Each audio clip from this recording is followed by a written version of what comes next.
શું તમે પણ આ બ્રેડ હેરસ્ટાઈલ શીખવા માંગો છો? તો ચાલો આજે આપણે આ બ્રેડ હેરસ્ટાઈલ શીખીએ, જેને બનાવવા માટે ફ્રન્ટમાંથી એક સેક્શન લઈ એના બે સરખા પાર્ટ કરીશું.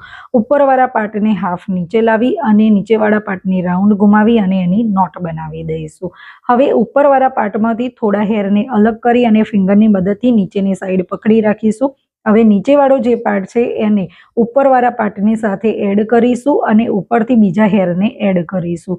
હવે જે નીચે હેરને પકડી રાખ્યા હતા એને ઉપરવાળા પાર્ટની રાઉન્ડ ઘુમાવી અને એની નોટ બનાવી દઈશું.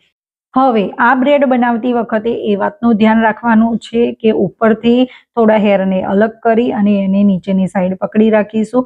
નીચેવાળા પાર્ટને ઉપરવાળા પાર્ટની સાથે એડ કરીશું અને ઉપરથી બીજા હેરને એડ કરીશું. નીચે જે પાર્ટને પકડી રાખ્યો હતો એને ઉપરવાળા પાર્ટની રાઉન્ડ ઘુમાવી અને એની નોટ બનાવી દઈશું. અને હા, આ હેરસ્ટાઈલ શીખવા માટે તમારે આ વિડીયોને ધ્યાનથી જોવો પડશે અને સમજવો પડશે. એના માટે આ રીલને તમારે સેવ કરવી પડશે. જો તમે સેવ નહીં કરો તો આ વિડીયો ક્યાંય ખોવાઈ જશે અને તમે શોધતા રહી જશો. તો જલ્દીથી જઈને આ વિડીયોને સેવ કરો. Bye bye. જય શ્રી કૃષ્ણ.